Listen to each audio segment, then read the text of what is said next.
18장 5절 말씀입니다. 신약성경 219쪽입니다. 한 절만 보시겠습니다. 다 같이 한 목소리로 우리 함께 봉독하시겠습니다. 실라와 디모데가 마게도냐로부터 내려오매 바울이 하나님의 말씀에 붙잡혀 유대인들에게 예수는 그리스도라 밝히 증언하니. 아멘. 기도하시겠습니다.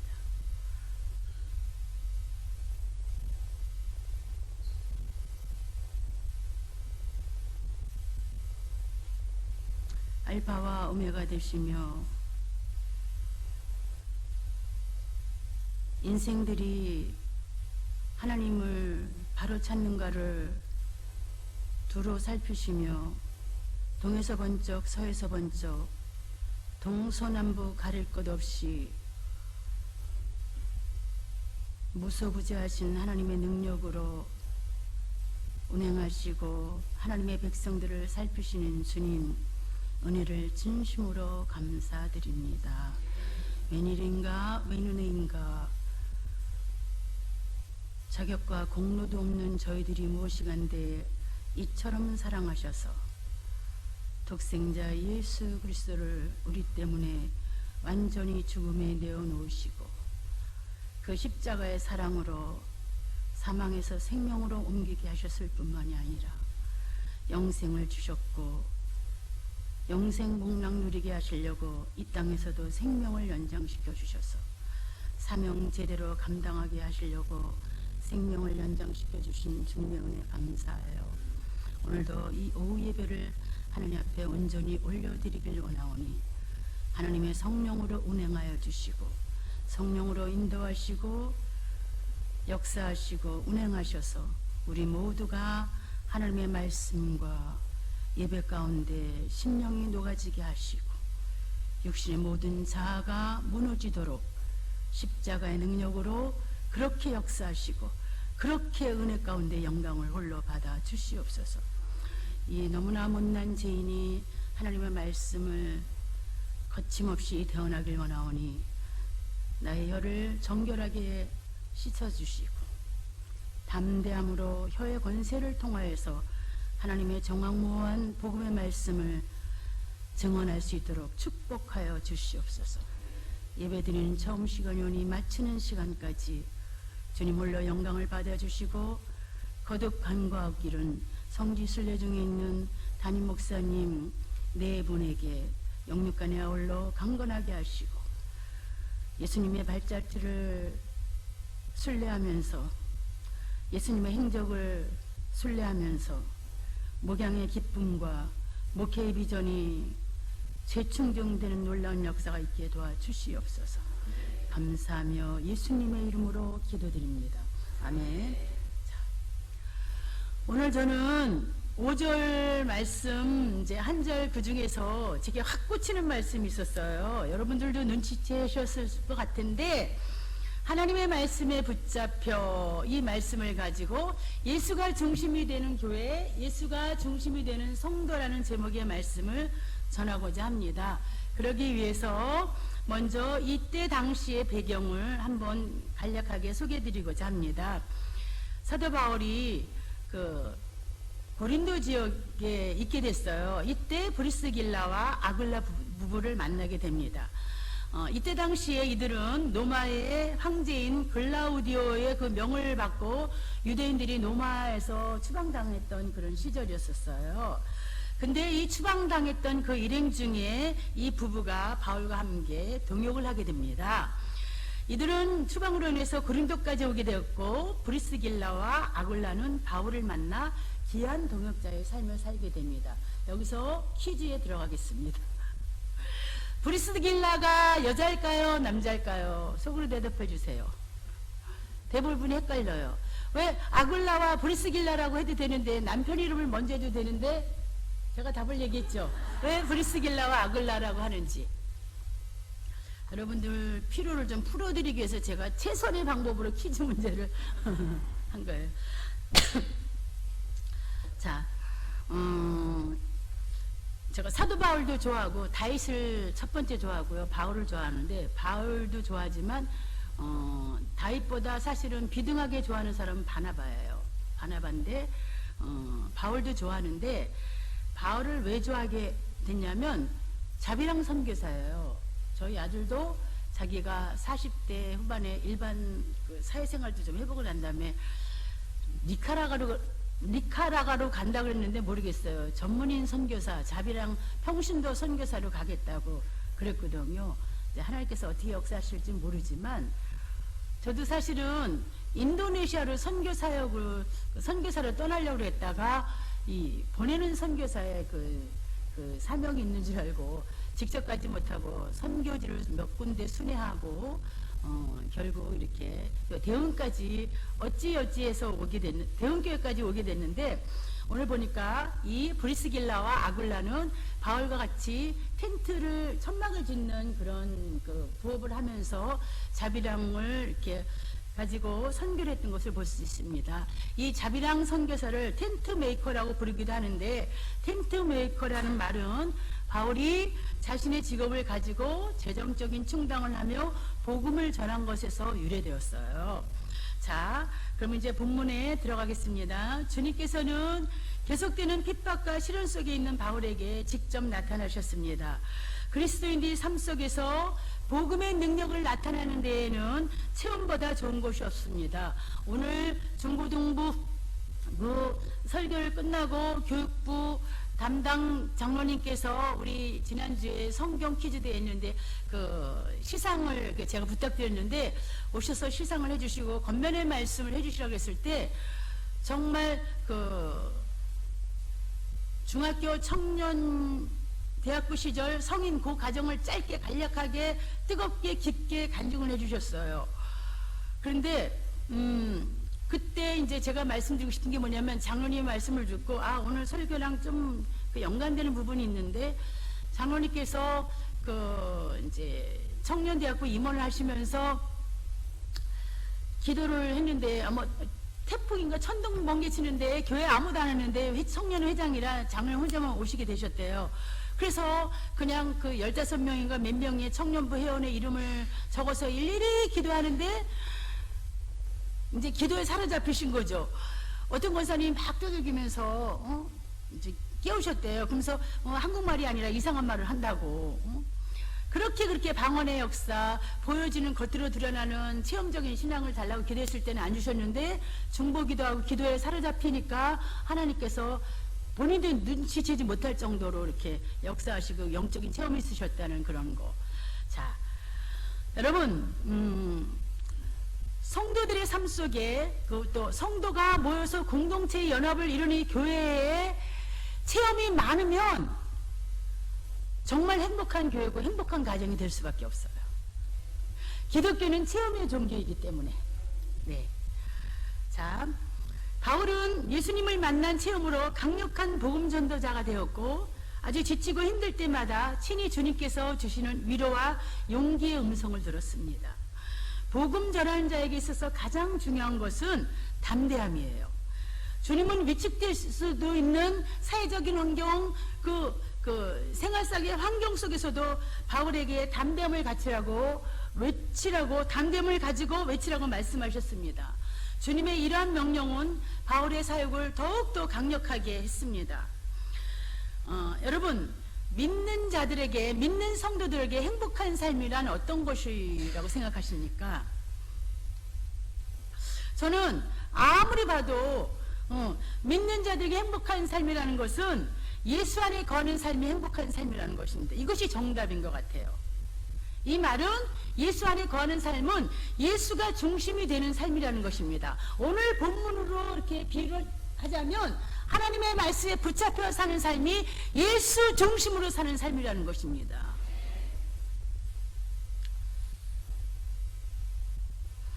사도 바울은 저와 여러분들이 알다시피 예수 그리스도의 복음이 온전히 전파되는 것에 온 인생을 걸은 사람입니다.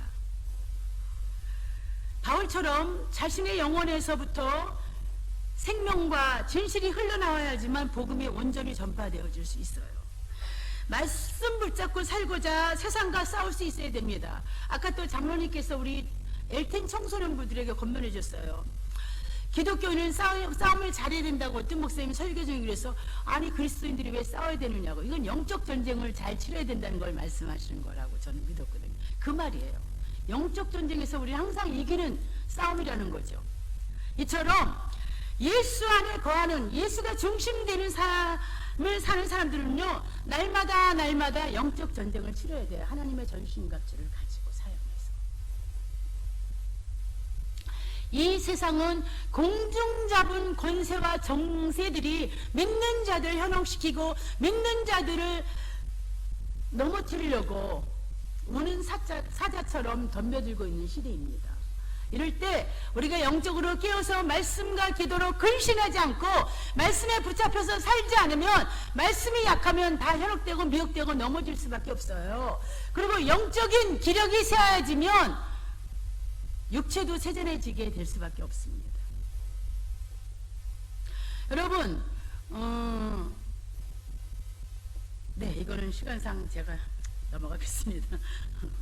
교회는 잘 나오지만 예수 만나야 천국을 경험하고 교회 안에서 예수 사랑이 흘러나와야 예수님이 주인이 되시는 교회가 된다는 것입니다. 여러분, 예수를 진짜 만나야 천국을 경험하게 돼요. 이 말씀도 아까 장로님이 우리 청소년부들에게 권면해 주신 말씀이에요. 그때 제가 되게 뜨거웠었어요. 이 땅에 천국이 있어요. 하나님 나라가 이미 우리 안에 도래해 있다고 말씀해 주고 있어요. 예수님이 직접 말씀하신 거예요.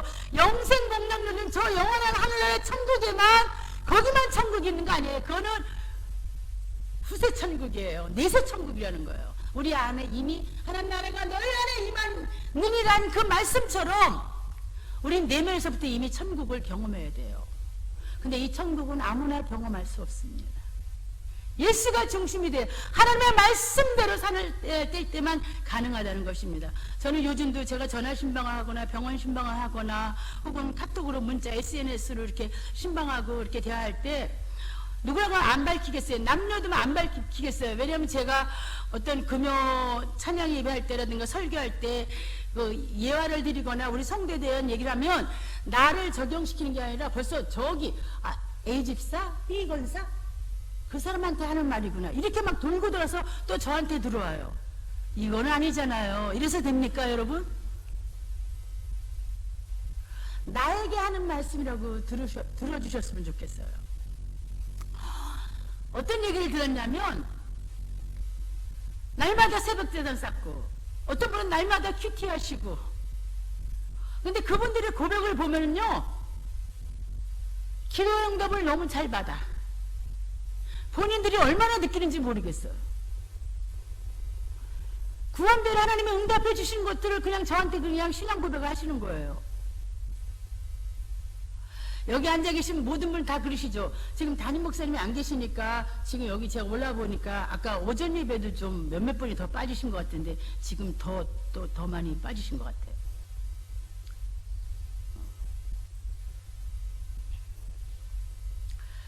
그렇게 우리 교회 안에도 그렇게 은밀하게 겸손하게 예수 말씀에 붙잡혀서 하루를 말씀과 더불어 살면서 삶 가운데 체험신앙을 가지고 확신을 가지고 기도에 매달려 사는 그런 거룩한 성도들도 있다는 것입니다.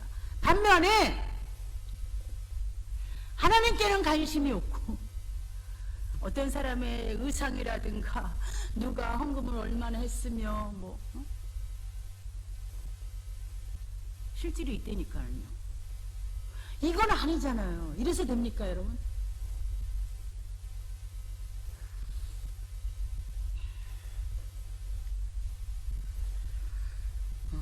그렇다면 바울처럼 하나님 말씀에 붙잡힌 예수 그리스도가 중심 되시는 교회와 성도가 되기 위해서는 어떻게 살아야 하는지를 한번 살펴보기로 하겠습니다. 첫 번째, 하나님 말씀에 붙잡힌 삶입니다.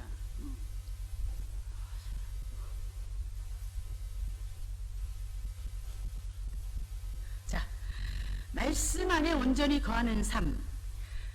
이건 무슨 말이냐면요. 말씀 안에 온전히 거하는 삶은요. 자꾸 예수 그리스도가 중심이 되고 예수 그리스도의 중심으로 예수 그리스도가 삶 가운데 우선순위가 되는 삶을 그냥 살 수밖에 없어요. 저절로 성령께서 그렇게 인도하고 계시기 때문에. 다른 곳에 있는 기쁨을 얻을 수가 없어요. 오직 예수님 때문에, 오직 예수님의 은혜 역사하심 때문에, 그 기쁨을 주체할 수는 없는 그 기쁨 때문에 더 주 앞에 충성하고, 더 주 앞에 헌신하고, 더 주 앞에 순종하게 되는 거라는 것입니다, 여러분. 지식적이든 영적이든 말씀이 훈련이 되지 않은 사람은요, 말씀에 붙잡혀서 살 수 없어요. 반면에 이따가 제가 또 조금 이따 두 번째로 말씀드릴 거지만 먼저 한번 말씀드려 볼게요. 말씀 속에서 하나님의 은혜를 깨닫고 하나님을 만나는 사람은요, 기도로 반응하게 돼 있어요. 신앙은요, 신앙생활은요, 하나님께 반응하는 생활이에요. 영적인 반응을 나타내는 생활이에요. 말씀의 은혜 받았으면 누가 시키지도 안 하고 자원하게 되고 섬기게 되고 불쌍히 여기게 되고 화평의 그 화평을 이루기 위해서 겸손의 미덕을 나타내게 되고 연약한 영혼들을 위해서 중보하게 되고 누가 가르치지 않아도 말씀에 기록한 대로 그냥 저절로 자동 케이스로 그렇게 할 수밖에 없어요. 내 입으로 하는 겁니까? 내 안에 성령 하나님 살아계시기 때문에 그분의 인도와 지도 편달을 잘 받을 수밖에 없다는 거예요. 기독교의 핵심이 여러분 뭔지 압니까? 여러분들이 너무 잘하는 거예요. 어려운 거 아니에요. 기독교의 기본 진리고 핵심이고 중심인 것은 말씀과 기도로 거룩하게 사는 거예요.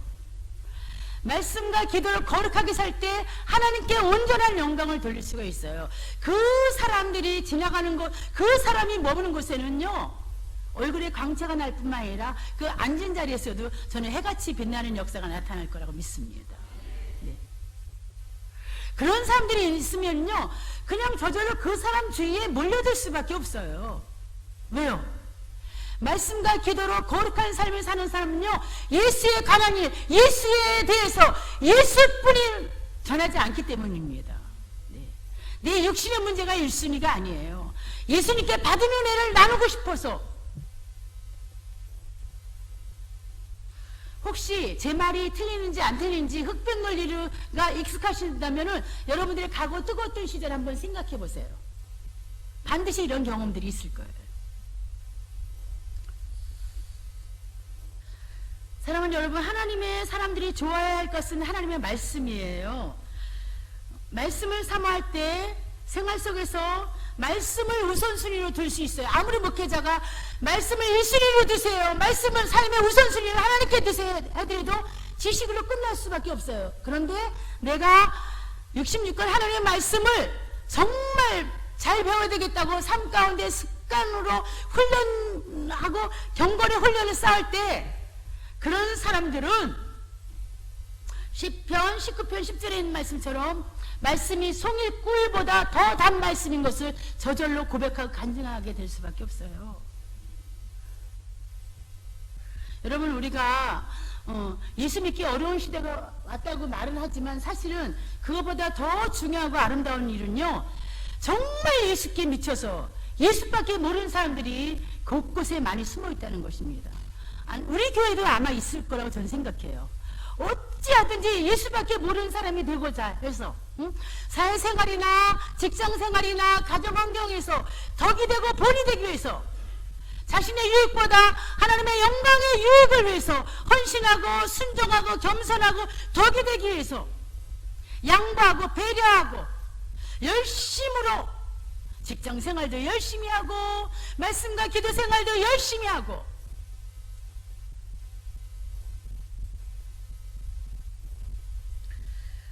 찬송가 가사처럼 달고 오면 그 말씀, 생명의 말씀을 맛본 사람들은요, 이 맛을 아는 사람들은요, 시키지 않아도 그 오묘한 말씀의 맛을 계속 취하고자 쉬지 않고 말씀에 사로잡혀 살기 위해서 자신의 시간과 의지를 투자하게 됩니다.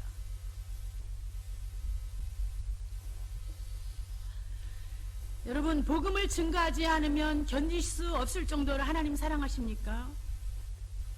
새생명 축제 때 제가 이 말을 안 하고 넘어가려고 했는데 또 그냥 해야 될 것 같은데. 11분이 순수 올리 11분이 새로 오셨어요. 그러니까 정확히 따지면 예배 안 드린 분 2분까지 식사만 하신 분까지 하면 13분인데, 그리고 그 전에 작년에 한 번 나왔던 분, 뭐 그 외에 등등해서 23분, 22명이에요. 그런데 새 가족은 오늘 한 분도 안 나오시고요. 전에 몇 달 전부터 한 달 전서부터 오셨던 분하고 또 아직 등록하지 않은 분하고만 왔어요. 물론 그 중에 어떤 분은 그렇디다. 제가 있는 데서 한 번이라도 오면 또 그 한 번이 지금 당장은 아니더라도 물론 그럴 수는 있어요. 근데 저는 되게 궁금했어요. 전도하신 분들한테 궁금했어요. 여러분, 한 번만 데리고 오면 이제 내 할 몫은 다 했다고 생각하시는 거 혹시 아닌지. 새 가족이 정착을 잘할 수 있도록 끝까지 기도로 서포트를 해야 되고, 11월 3일 새생명 축제 때 그때만 채우는 것이 아니라 여러분, 피를 흘리기까지 그 영혼을 위해서 기도하며, 그거는 내 몫에 태인 십자가이기 때문에 그런 거예요. 내게 주신 사명이기 때문에 그렇습니다. 여러분, 그래서 계속 혼자 기도하기 힘드시면 교육자들한테 같이 중보해 달라고 얘기해 주세요. 이름을 불러가면서 기도해야 됩니다. 한 번 오는 것도 중요하지만 그들이 잘 정착할 수 있도록 끝까지 십자가를 달게 지고 끝까지 섬기는 본이 되는 사람은, 누가 뭐래도 그 사람은 예수 중심으로 사는 사람이에요.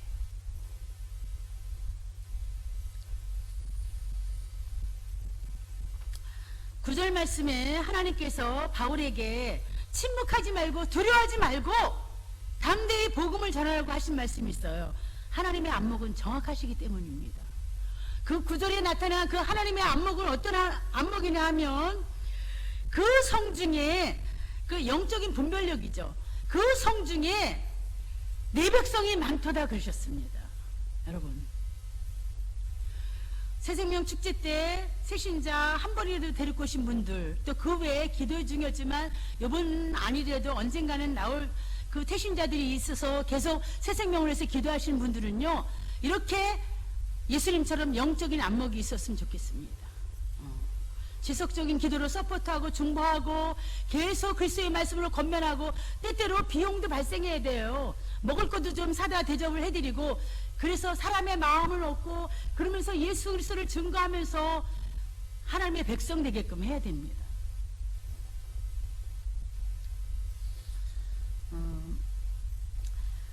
말씀에 사로잡힌 자는 삶에서도 그냥 정직함이 저절로 흘러나와요. 왜냐하면 하나님이 정직하신 분이시기 때문에, 하나님이 완전하신 분이시기 때문에, 하나님이 거룩하신 분이시기 때문에. 그리고 이런 정직한 사람은요, 심령이 정직하고 가난하고 겸손한 사람은요, 그냥 순종함이 몸에 배어 있어요. 삶에 배어 있어요. 교회 안이나 사회생활이나 자기가 양보하고 희생하는 것에 익숙한 사람입니다. 결코 바보가 아니에요. 하나님이 기뻐하시는 사람이죠. 시편 112편 1절 말씀을 보시겠습니다.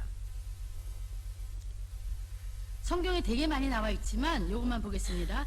여호와를 경외하며 그의 계명을 크게 즐거워하는 자는 복이 있도다. 복 주신다고 그랬어요. 땅의 지경을 넓게 해주시고 장수의 복을 주시고 감람나무의 열매처럼 자식을 많이 주시고 지혜와 명철의 복을 덧입혀 주시고 임마누엘 주님과 동행하는 복을 주시고 그 외에 등등의 복이 많습니다.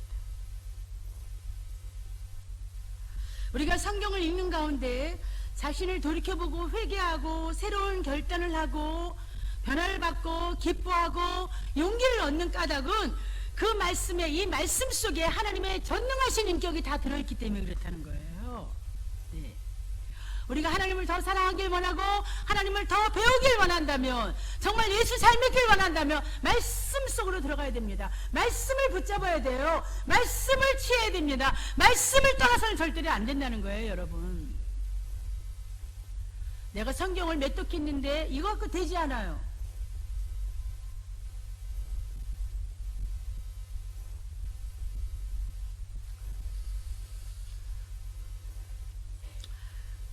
거룩한 인격은 다른 사람들에게 감동을 줘요. 하나님의 말씀에 붙잡혀 사는 사람들과 대화를 해보면 그 사람의 계획과 비전에는 분명하고 확신에 찬 것이 있습니다. 그리고 더욱더 중요한 것은 하나님이 함께 하신다는 그 확신이 거침없이 고백되어져요. 그리고 그 마음에 말씀의 은혜의 감동으로 꽉 차서 예수를 잘하지 않고는 견딜 수 없어요. 네. 그리고 자꾸 비전이 제시되기 때문에 구체적으로 기도하게 되고 구체적으로 기도 제목을 나누게 되고 그러죠. 그리고 중보 기도에 함께 더불어 함께 그리스도의 은혜를 나누는 게 얼마나 중요하다는 걸 알기 때문에 혼자만 은혜에 머물러 있지 않아요. 서로 영적인 도전을 주고 영적인 은혜를 나누고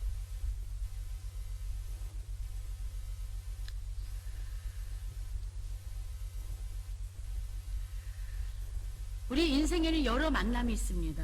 그런데 진정한 하나님과의 만남은 사람들과의 만남과는 달라요.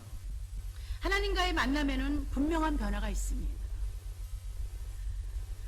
다윗은 말하고 있습니다. 여호와를 경외하는 자에게 복이 있다고 아주 단호하게 말합니다. 하나님의 말씀을 사모하고 하나님의 말씀을 순종하는 사람에게는 날마다 하나님 기쁨이 줄어들지 않습니다. 다윗은 또 말합니다. 하나님의 계명을 크게 즐거워하는 사람이 곧 하나님을 경외하는 사람이라고 말합니다. 이 말을 너무 많이 들었기 때문에 우리 너무 많이 잘 알죠. 그러나 실천하는 사람은 과연 몇 명이나 있겠습니까? 하나님의 말씀을 크게 즐거워하고 그대로 살아가는 사람은 하나님이 주시는 복을 누리는 사람입니다. 천대 만대까지 복을 누린다고 했어요. 부모대에서 이루어지지 않으면 자손 만대까지 복이 계승된다는 거예요. 믿음만 계승되는 것이 아니라.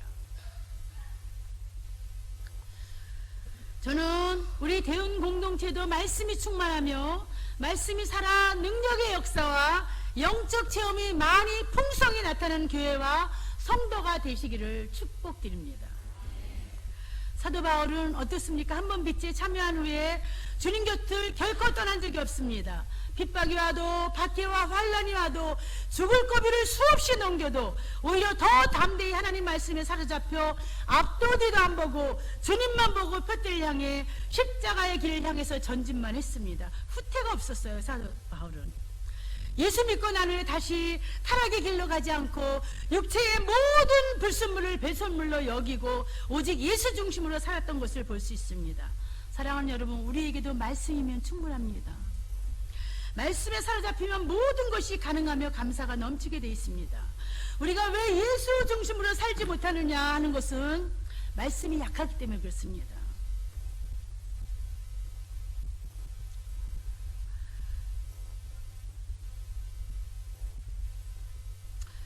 여러분들이 이 시간에 정말 나는 말씀에 붙잡혀서 나도 사로잡히는 그런 삶을 체험하고 싶다고 결단하는 그 순간부터 영적 전쟁을 시작합니다. 영적 유혹이 시작돼요. 그러나 걱정하지 마십시오.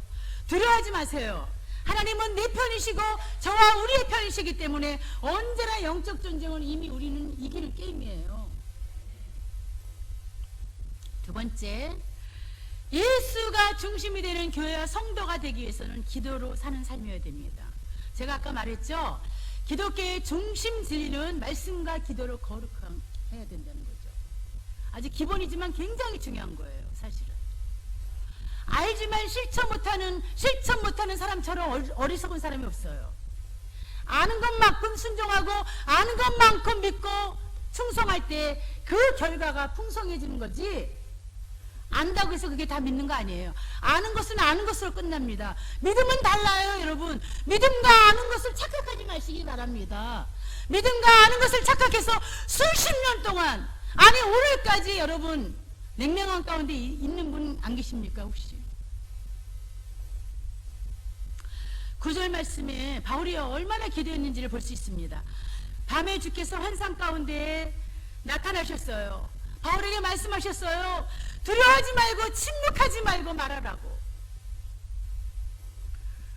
문전박대와 박해도 당했지만 물러서지 않고 전도의 열매를 경험한 바울은 더욱더 말씀을 담대히 전하게 되었습니다. 기도로 하나님의 뜻을 이루어드리려고 제물이 되었던 것을 볼 수가 있어요.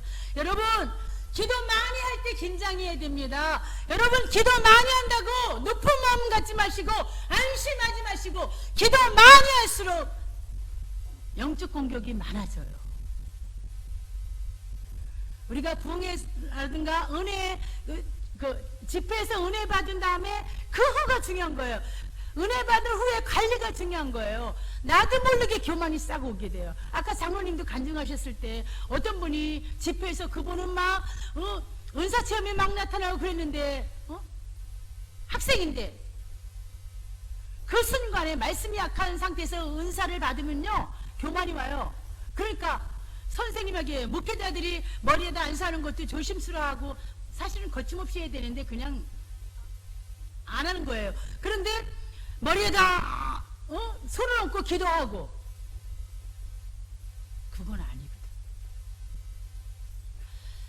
기도 많이 할 때 조심하십시오. 내 의가 드러나지 아니하도록. 우리 아무기 집사님, A 권사님은 그분이야 뭐 당연히 기도 많이 하지. 또 어떤 분들은 기도 많이 하는 거를 보고 믿음의 확신이 분명히 있다고 또 얘기해요. 정말 그럴까요? 기도 많이 한다고 믿음의 확신이 분명히 있습니까?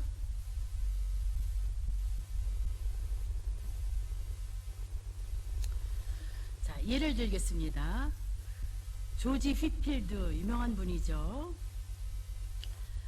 이분이 기도에 대해서 한 말씀이 있어요. 이분은 22살 때 아주 젊을 때 영국의 영적 대각성 부흥운동을 일으킨 사람이고요. 25살 때에는요 신대륙에서 부흥운동을 일으켰던 유명한 분이에요. 책도 많이 쓰시고 설교도 아주 굉장히 심오합니다.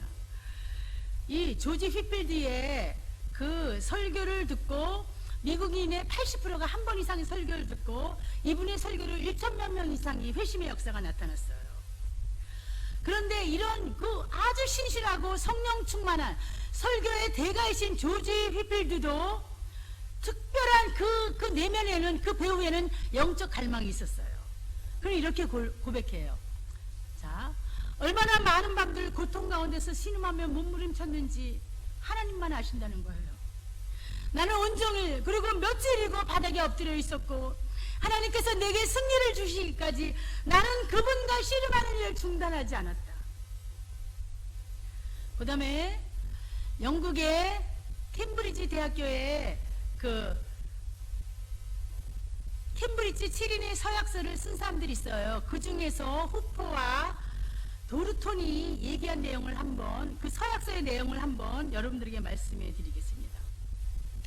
나는 하나님의 도우심을 위해 아침 일찍 최소한 20분, 가능하면 1시간 이상을 기도와 성경 연구를 위해 따로 떼어 놓으며 또한 잠자기 전에도 계속해서 잠깐씩 그러한 시간을 갖도록 노력하겠습니다. 자, 이들은 캠브리지 7인의 서약서 이 내용인데 이 7인은 어떠한 사람들이냐면요 캠브리지 대학교에서 열린 무디 전도 집회 때 회심한 사람들이에요. 한 번 회심의 은혜를 경험하고 난 다음부터 이 사람들은 지속적으로 거룩함을 유지하기 위해서 하루 종 일부를 하나님의 말씀을 읽기와 기도와 큐티로 시간을 보냈다는 것입니다. 결국 이들이 어떻게 됐을까요? 세월이 흐른 뒤에 중국 선교사를 헌신했고 평생 동안 하나님과 동행하며 사역을 했다는 것입니다. 기양 은혜를 받을 때 그냥 확실하게 분명히 은혜 받으면 얼마나 좋을까요? 지속적으로 유지가 되도록. 사랑하는 여러분, 예수 그리스도의 중심으로 사는 성도들은 기도를 안 할 수가 없습니다. 기도를 안 하고 말씀을 묵상하지 않으면 영적 기력이 쇠약해질 수밖에 없어요. 영적 건강이 쇠약해져요. 그래서 하나님을 찾지 않게 되고 세상이 좋아 보이게 되고 세상에 있는 것들이 먹음직하고 탐스럽게 보이기도 하는 현실 앞에 현혹된다는 것입니다. 그러나 말씀과 기도로 거룩한 삶을 살아가는 중심에는 예수의 영으로 충만하기 때문에 기도하면 행복해질 수밖에 없어요. 기도하면 감사할 수밖에 없습니다. 기도하면 찬송이 흘러나올 수밖에 없어요. 기도하면 헌신할 수밖에 없습니다. 기도하면 자원하게 되고 섬기게 되고 긍휼히 여기게 된다는 것입니다. 만약에 이런 믿음의 역사들이 나타나지 않는다면 여러분 다시 첫사랑으로 돌아가시기 바랍니다. 기도 안 하면 감사가 안 나와요. 불평불만만 나와요. 남의 탓만 해요. 자기를 못 봐요. 기도를 회복하는 성도들에게 하나님 주시는 많은 복이 있어요. 그 중에 삶의 간증이 굉장히 많아요. 아까 제가 말씀드렸듯이. 이 사람은 기도가 호흡이 되기 때문에 생활상의 기도를 하나님과 동행하는 기쁨이 늘 끊이지 않게 된다는 것입니다. 그리고 예수에 관한 이야기를 하지 않고는 만족함을 느끼지 못해. 심령의 평안함을 누리지 못해. 제가 저 동창회 만찬에 나이가 많으니까 학교를 또 여러 군데 나왔으니까 여러분들도 많잖아요. 그런데 믿지 않는 동창회를 가면 되게 많이 공부해요. 같이 함께 어울리지만 돌아오면 내가 다음에도 꼭 같이 갈 수 있을까? 근데 제가 목사인 걸 알기 때문에 믿지 않는 그 동창회에 제가 인내하면서 참석하는 거예요. 네. 여러분들은 어떠세요? 자, 그 다음에 세 번째 말씀드리겠습니다. 혀를 조심하면 사는 삶이 필요해요. 혀. 이 혀가 문제덩어리예요, 여러분. 마태복음 15장 18절 말씀. 입으로 들어가는 것이 나쁜 것이 아니라 입에서 나오는 것을 조심해야 된다고 했습니다. 본문에도 6절에 바울이 복음 전할 때 회방하는 사람이 있었어요. 모욕하고 핍박하는 사람에게 바울은 자신의 혀를 담대하게 사용했어요. 그들이 대적하여 비방하거늘 바울이 옷을 털면서 이르되 너희 피가 너희 머리로 돌아갈 것이요 나는 깨끗하니라. 이후에는 이방인에게로 가리라고 담대히. 너희가 핍박을 해도 너희 앞에서는 안 하지만 내가 다른 것을 피해서도 담대히 복음을 전하겠다는, 예수를 증거하겠다는 그 확신의 소리. 시편 101편 5절. 자, 자기의 이웃을 은근히 헐뜯는 자는 내가 멸할 것이요. 하나님 멸하신대요. 눈이 곱고 마음이 교만한 자를 내가 용납하지 아니하리로다. 시편 15편 3절. 그의 혀로 남을 허물하지 아니하고 그의 이웃에게 악을 행하지 아니하며 그의 이웃을 비방하지 아니하며 이렇게 말해주고 있습니다.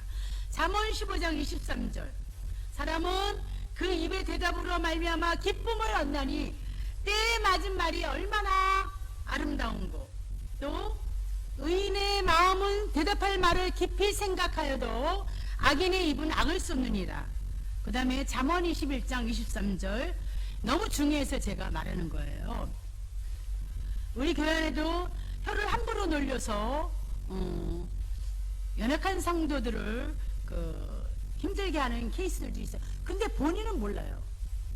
자, 잠언 21장 23절.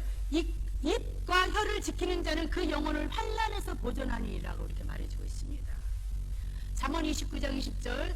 내가 언어에 조급한 사람을 보느냐 그보다 미련한 자에게 오히려 바랄 것이 있느니라.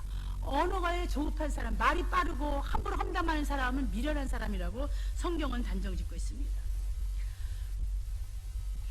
혀를 함부로 사용하지 않고 이웃에게 악한 일을 행하지 않는 사람이 예수 중심으로 사는 사람입니다. 이런 사람은 이웃의 실수와 허물을 봐도 비방하지 않고 오히려 다른 사람을 지적하는 손가락을 자신에게 돌려 자기를 성찰하고 반성을 도모하고 기도할 수밖에 없다는 것입니다. 그리고 그들의 연약한 허물을 감싸고 기도할 수밖에 없어요. 기도로만 문제를 해결할 수밖에 없어요. 남이 말하는 사람한테 한두 번은 물론 성경에 1대1로 말해서 권면하라고 그랬어요. 그거 듣지 않으면 두세 사람의 증인으로 또 권면하라고 그랬어요. 그때도 듣지 않으면 그거는 기도해야 될 수밖에 없는 거죠. 탈무드에 보면 남을 헐뜯는 사람은 무기로 사람을 해치는 사람보다 더 악하고 나쁜 자일지도 모른다고 말해주고 있습니다. 여러분, 무기로 사람을 해치는 사람은 수 있잖아요. 물론 이것도 해서는 안 되지만. 그러나 말은요, 험담은 아무리 멀리 있는 사람이라도 그게 퍼질 수밖에 없어요. 성도와 이웃은 헐뜯어야 할 대상이 아니라 사랑해야 할 대상이에요. 성경은 이렇게 남을 헐뜯고 혀를 함부로 놀리고 악한 말을 하고 비방하고 험담하는 사람을 눈이 높고 마음이 교만한 사람이라고 말해주고 있습니다. 마태복음에 나와 있는 황금률 있죠. 남을 나보다 훨씬 더 낮게 여기는 겸손함이 필요합니다. 이런 사람은 예수 중심으로 사는 성도와 그런 성도들이 많이 모이는 교회가 될 수밖에 없습니다. 사랑하는 여러분, 하나뿐인 소중한 입은 오직 해야 할 것 한 가지 있습니다. 예수 사랑을 전하고 기도하며 사람을 세워주는 일에만 쓰더라도 시간이 부족해요. 그래서 내게 주신 이 혀 하나만 주셨잖아요. 이것 가지고 복음 전하는데, 남을 세워주는데, 남을 칭찬하고 덕이 되는 데만 사용되어져야 됩니다. 이래서 기도가 필요하고 이래서 말씀이 필요해야 되는 거예요. 왜 제가 첫 번째 혀를 조심해야 됩니다를 시작하지 않았겠습니까? 첫 번째 말씀, 두 번째 기도, 세 번째 혀를 조심해야 되는 삶. 이게 다 순서가 있는 거예요. 내 생각에 나 말을 조심해야 된다고 됩니까? 잘 됩니까? 아니에요. 하나님의 말씀 속에 조명을 받아야 돼요. 조명받은 말씀을 붙잡고 기도할 때만이 혀를 조심할 수가 있어요. 다윗과 바울도 그랬어요. 내 입술로 벙어리가 되게 해달라고, 혀에 재갈 물게 해달라고, 함부로 말을 내뱉지 말게 해달라고. 위클리프라는 사람이 말했어요. 혀는 뼈가 없지만 뼈를 부러뜨릴 수 있다는 그런 위력이 있다는 거예요. 야고보 사도가 말했어요. 혀가 비록 작은 것이지만 굉장히 중요한 것이라고. 만약에 여러분의 혀에 이 불이 있다면, 독을 내뿜고 험담을 뿜어내는 불이 있다면 여러분 끄시기 바랍니다. 말은 한 글자로 된 단어 가운데 가장 큰 힘을 가진 단어입니다. 그렇기 때문에 잠언 기자가 말했던 것처럼 경우에 합당한 말을 사용하는 여러분들 되시기를 축복합니다. 자, 찰스 스윈돌이 말했습니다. 사람들과 건강한 관계를 맺고 대부분 친하게 지내는 사람들은 현명하게 말을 한다는 것입니다. 여러분의 말이 다른 사람과 연결시키는 말입니까? 아니면 묶어주는, 연결시키는 말입니까? 아니면 갈라놓는 장벽의 말입니까? 여러분 스스로 한번 돌아보시기 바랍니다. 말씀을 맺겠습니다. 사도 바울처럼 예수가 중심이 되는 교회와 성도가 되기 위해서는 나부터 변화돼야 돼요. 오늘부터라도 늦지 않았습니다. 지금 다시 시작해도 괜찮아요. 말씀에 더 심취하시길 바랍니다. 구하라 그러면 주실 것이요, 반드시 주셔요. 그 다음에 기도로 사로잡혀 사는 사람이 되시기 바랍니다. 기도하는 사람이 머물다 간 자리는요, 광채가 나게 돼 있다고 제가 그랬잖아요.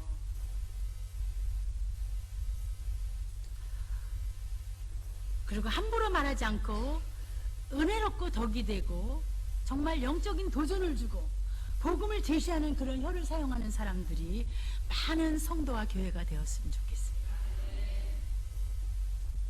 여러분 정말 그러실 거죠? 자, 시간이 좀 지났지만 제가 기도할 거예요. 기도하기 전에 제가 이제 어저께부터 휠체어탄 지적장애인, 뇌병변 장애인들을 심리상담이 시작됐어요. 그런데 그 용어는 잘 모르는데 여러분 TV에서 보셨을 거예요. 저도 처음 봤는데 말은 안 돼요. 근데 요만한 그 태블릿 PC 같은 기계로, 그래서 다 일상적인 용어 그러니까 예를 들어서 희석 씨는 뭘 좋아하세요? 제일 좋아하는 과일이 뭐예요? 그러면 이렇게 다 묶여 있으니까 이렇게 해서 이렇게 그걸로 언어가 소통돼요. 제가 순간 교만하게 제가 처음 경험을 했는데 왜 저는 하나님께서 제 사명을 저기 바꿔주셨어. 작년에도 13명 하게 하시더니 왜 장애인을 계속 만나게 하시죠?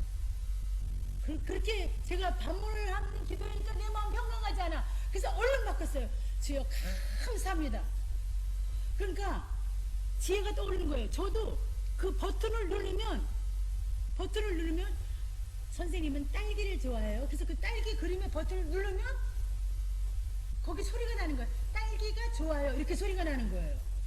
기도하니까 또 그렇게 하나님께서 새로운 그 기계가 장로님 에이 뭐라 그랬는데 자꾸 듣고 잊어버려. 그러니까 설교도 자꾸 보면서 해야 돼. 그런 것처럼. 근데 그 중에서 그 사회복지사 선생님이 기뜸을 해줬는데 5명 중에 이 얘기를 하려고 그런 거예요. 그 인천 지역의 핸드 사이클링 대표 선수예요. 그래서 자기가 184만 원 4시간 일하고 번대요. 그 친구가 선생님은 좌우명이 뭐냐 그랬어요. 애들이 질문하면 제가 되게 당황해요. 물론 40세, 50세 막 그래요. 근데 제가 애들이라 그러는데. 순간 정직하게 살자. 선생님 기독교인이기 때문에 정직하게 살자를 좌우명이야. 선생님 개인으로는. 그러면 희석 씨는 좌우명이 뭐냐 그랬더니 이 말이에요. 긍정적인 생각을 가지고 긍정적인 말을 하면 긍정적인 마음이 생긴다. 놀라지 않네. 저는요 여기 그냥 찌릿하게 그냥 도전이 돼서 제 속에서 이분들이 장애이니까 혹시 전문대학교 다녀요. 놀라지 않으시네. 몇몇 분만 놀라시네. 와, 우리 예수 믿는 사람 이런 응? 하나님의 말씀과 기도로 훈련되어서 응? 혀를 조심하면서 내가 영적인 자존감, 심지적인 자존감이 높으면 다른 사람을 세우는 말을 할 수밖에 없어요. 복음을 증거 안 할 수 없어요. 기도 안 할 수 없어요. 그런 것처럼 긍정적인 도전을 주는 그런 지체들이 되었으면 좋겠습니다. 기도하겠습니다.